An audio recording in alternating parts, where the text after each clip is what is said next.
See, our leaders become misleaders, and see, our mentors become tormentors. Freedom fighters became dictators. They're killing our people in Karamoja.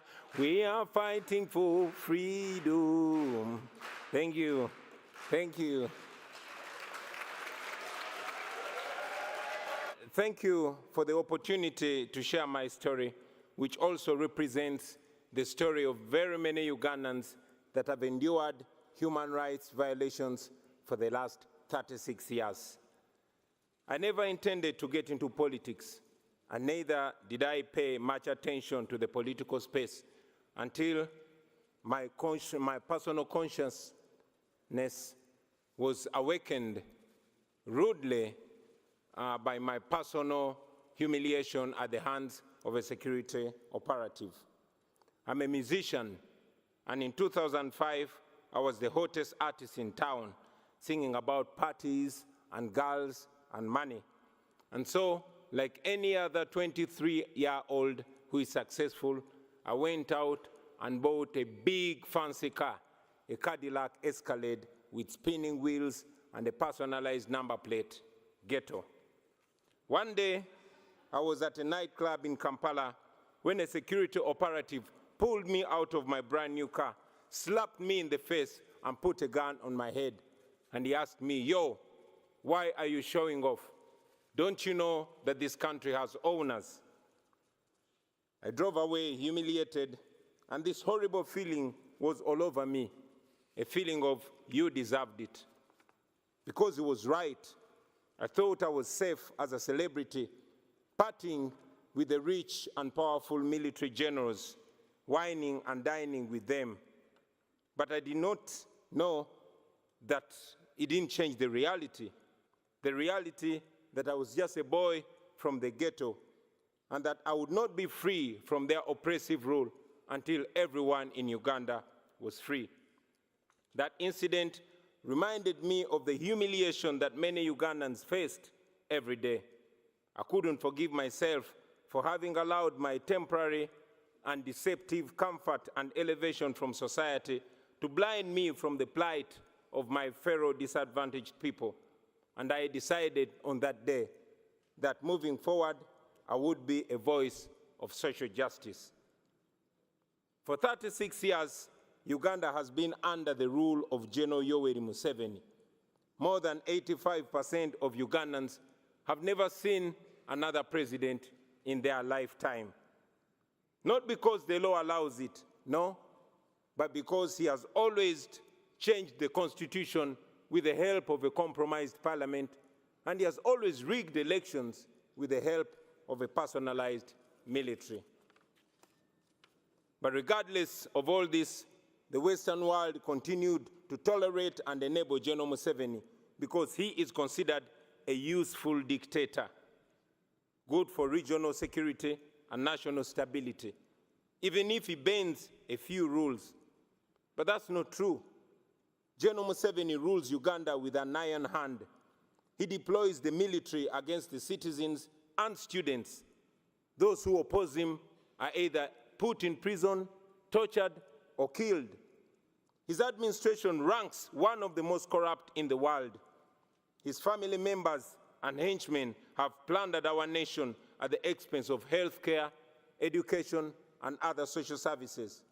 So, sitting there in my fancy car, beaten and humiliated, I knew I could not stay silent anymore. So, for the next 10 years, I dedicated my music to the plight of the common Ugandans and the fight for human rights. In 2016, General Museveni rigged the election and declared himself president again. And that's when I decided that if the parliament could not come to the ghetto would go to the parliament. In 2017, thank you.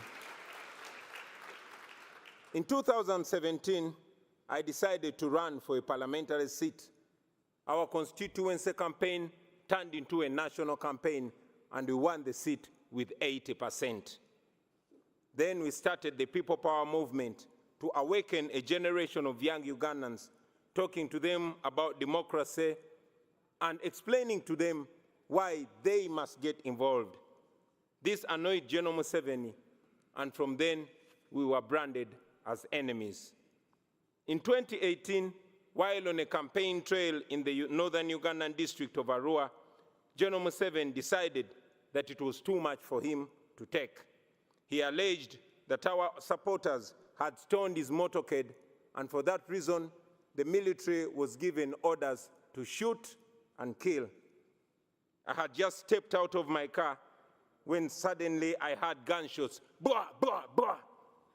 My driver and friend, Yasin Kauma, was shot dead in the car seat that I had been occupying just a few minutes earlier.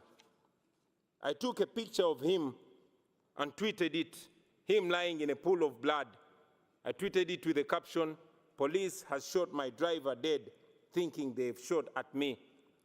And then the Special Forces Command, a section of the military that is led by General Museveni's son, Muhoozi Kainerugaba, started hunting for me.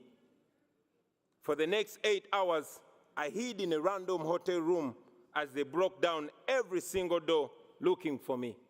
Meanwhile, my tweet went viral, and suddenly the entire world was watching Museveni. So when they finally found me, they did not kill me, but they tortured me to near death.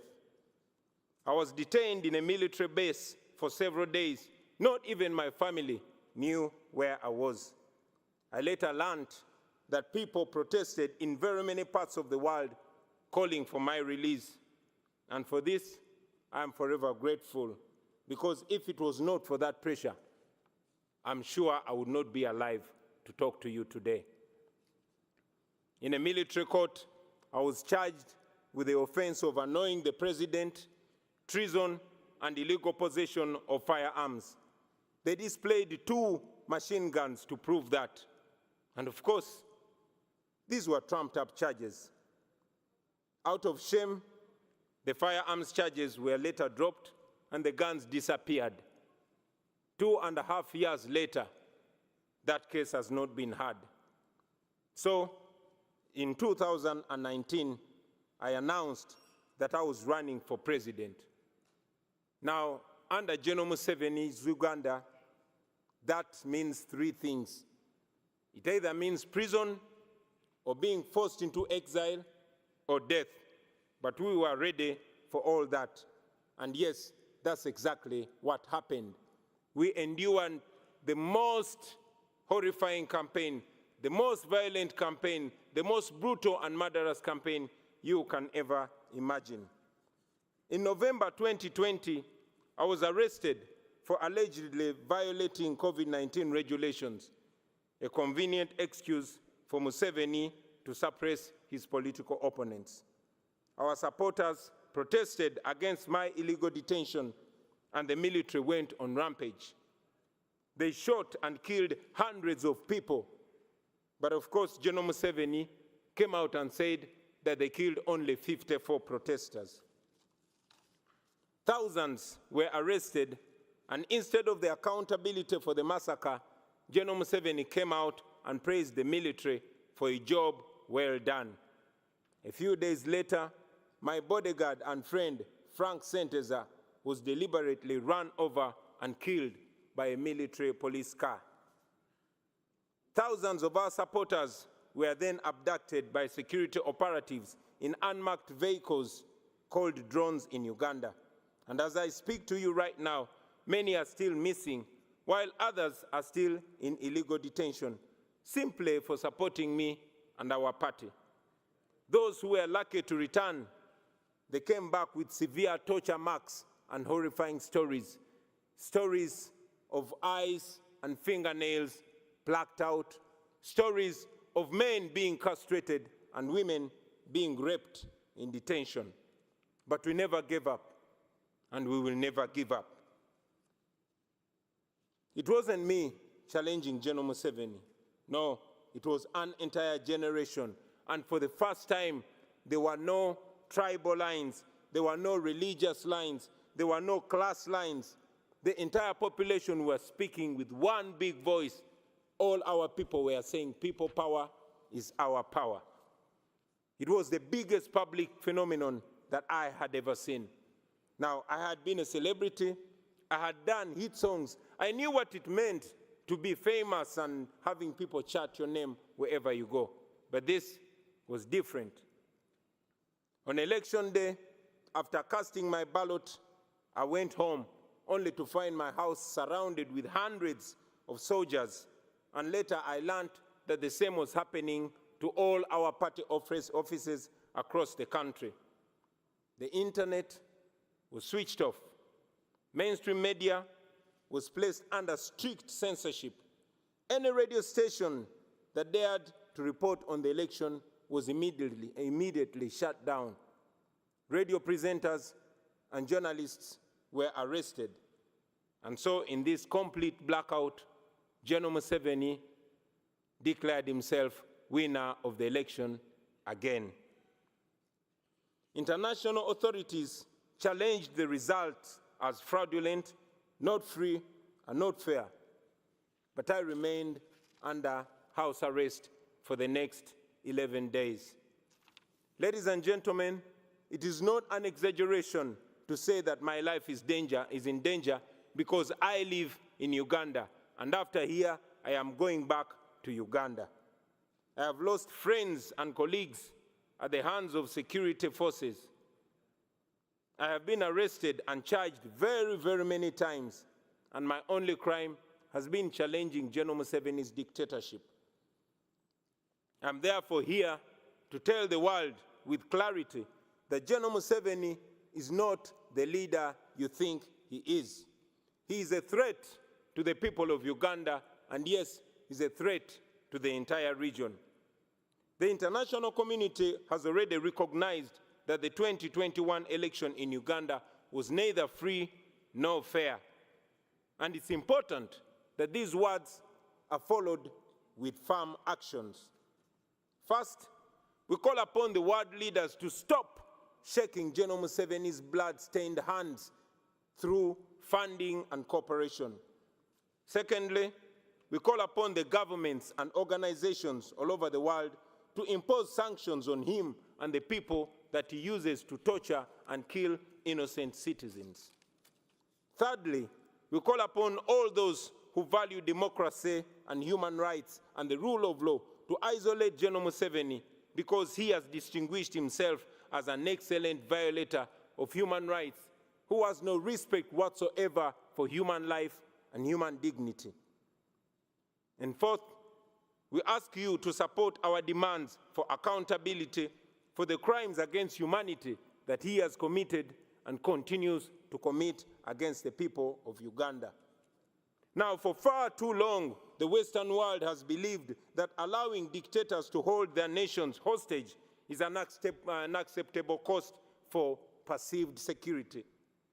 Leaders who tolerate dictators and treat them as legitimate partners are complicit in their crimes. Please do not be partners in crime. Do not sacrifice your moral obligation. Do not sacrifice your moral obligation for short-term convenience. Please stand on the right side of history. I thank you.